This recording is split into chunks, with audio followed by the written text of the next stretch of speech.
Shalom. जिवंत गोड येशूच्या नावात आपल्या सर्वांचे मार्गाकरिता प्रकाश कार्यक्रमात सहर्ष स्वागत करीत आहोत.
आजच्या म्हणण्यासाठी देवाचे वचन उत्पत्तीचे पुस्तक ह्याचा 3रा अध्याय 8 ते 12 वचने. उत्पत्ती अध्याय 3 8 ते 12 वचने. नंतर शिळोप्याचा वारा सुटला असता परमेश्वर देव बागेत फिरत होता.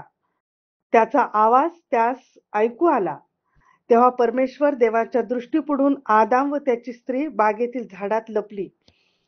तेव्हा परमेश्वर देवाने आदामास हाक मारून म्हटले, तू कोठे आहेस? तो म्हणाला, मी बागेत तुझा आवाज ऐकला, तेव्हा मी नग्न आहे म्हणून भिवून लपलो. देवाने म्हटले, तू नग्न आहेस हे तुला कोणी सांगितले? ज्या झाडाचे फळ तू खाऊ नको असे मी तुला आज्ञा केली होती त्याचे फळ तू खाल्ले काय? आदाम म्हणाला, जी स्त्री तू मला सोबतीस दिली तिने त्या झाडाचे फळ मला दिले आणि ते मी खाल्ले. प्रभू परमेश्वर ह्या वाचलेल्या वचनावर आशीर्वाद दे. ख्रिस्तातील माझ्या प्रियांनो, प्रभू येशू ख्रिस्ताची शांती, प्रीती आणि कृपा तुम्हा प्रत्येकाबरोबर असो. आज आपण उत्पत्ती 3 8 ते 12 या वचनांवर मनन करणार आहोत. वास्तविक पाहता या अध्यायामध्ये मानवाचं पतन झालेलं आम्ही वाचतो आणि परमेश्वराने आदामाला आधीच आज्ञा केलेली होती उत्पत्ती 2 16 आणि 17 मध्ये की बऱ्या वाईटाचे ज्ञान करून देणाऱ्या झाडाचे फळ खाऊ नको. वचनामध्ये त्यांचे डोळे उघडले, त्यांना त्यांची स्थिती कळाली आणि ते भयभीत होऊन लपू लागले. परंतु प्रियांनो, परमेश्वर सर्व काही जाणणारा आहे आणि तो प्रेमळ व दयाळू आहे, तोच तारणारा देखील आहे. वचन 8 मध्ये परमेश्वर त्यांचा शोध करत आला. होय, हा जो परमेश्वर आहे, लूक 19:10 मध्ये सांगितल्याप्रमाणे, कारण मनुष्याचा पुत्र हरवलेले शोधाव्यास व ताराव्यास आला आहे. वचन 9 मध्ये देवाला त्याच्या निर्मितीची काळजी होती. परमेश्वराने आदामाला हाक मारून म्हटले, तू कोठे आहेस? मानवाची दैन्य व बिकट स्थिती झालेली होती, जे आज आपण हे वचन ऐकत आहोत त्या आपल्यालाही प्रभू परमेश्वर हाच प्रश्न करतो आहे, तू कोठे आहेस? अथवा तू काय केलेस? तू माझ्यापासून का लपतोस? हे प्रियांनो, त्या अति पवित्र परमेश्वरासमोर जाण्याचा आम्ही त्याच्या योग्यतेचे नाहीयेत. आम्ही जाऊ शकतो का? निश्चितच नाही. परंतु तो आमच्यावर दया करतो. वचन 10 आणि 11 मध्ये परमेश्वर मानवाने पापांची कबुली करावी ही अपेक्षा करतो आणि आदामही कबूल करतो. आम्ही आमच्या सर्व पापांची कबुली प्रभू पुढे करावी.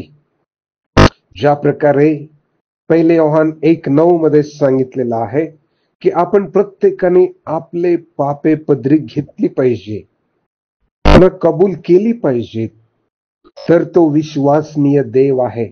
म्हणून आपल्या पापांची तो क्षमा करील आणि सर्व अनितीपासून तो आपल्याला शुद्ध करील. याची प्रत्येक व्यक्तीला गरज आहे माझ्या प्रियांनो, कारण सर्वांनी पाप केले आहे. वचन 12 मध्ये आदामाने होय असे उत्तर द्यायला हवे होते, परंतु तो तेथे दोषारोपण करतो आहे, दुसऱ्यांवर दोष टाकतो आहे. प्रथम तो देवालाच दोषी ठरवतो आणि म्हणतो, जी स्त्री तू मला दिलीस तिने ते फळ मला दिले आणि ते मी खाल्ले. वास्तविक आदामाने याला दोष न देता, दोष न लावता होय मी खाल्ले असं म्हणायला पाहिजे होतं. प्रियांनो, ख्रिस्ताने आमचे दोष स्वतःवर घेतले आणि आमच्या वतीने त्याने ती शिक्षा सहन केली. किती महान हे प्रेम आहे. प्रियांनो, आमच्या सर्व पापांची क्षमा करण्यास तो विश्वासनीय देव आहे. तर चला आपण पश्चातापी होऊ आणि आपली पापे कबूल त्याला करूया. प्रभू आपणास सहाय्य करो. प्रार्थना करूया. हे आमच्या स्वर्गीय पित्या, तुझा पुत्र प्रभू येशू ख्रिस्त याच्यासाठी आम्ही आभारी आहोत.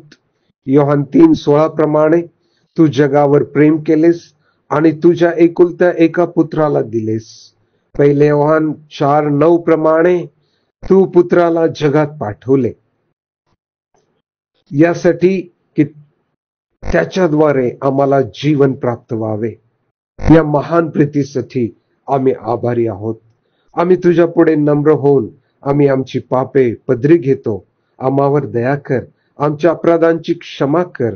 प्रभू येशू ख्रिस्ताच्या नावाने मागतो म्हणून तो ऐक. आमेन.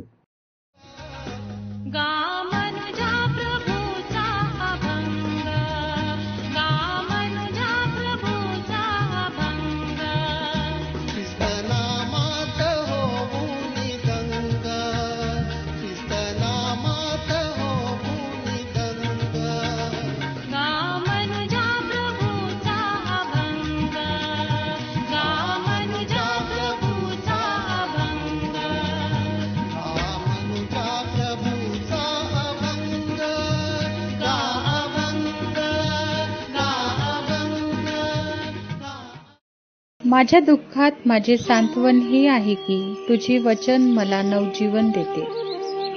आमचा टोल फ्री नंबर 1-800-2700-333. आम्ही आपणासाठी या नंबरवर प्रार्थना करण्यास उपलब्ध आहोत. धन्यवाद.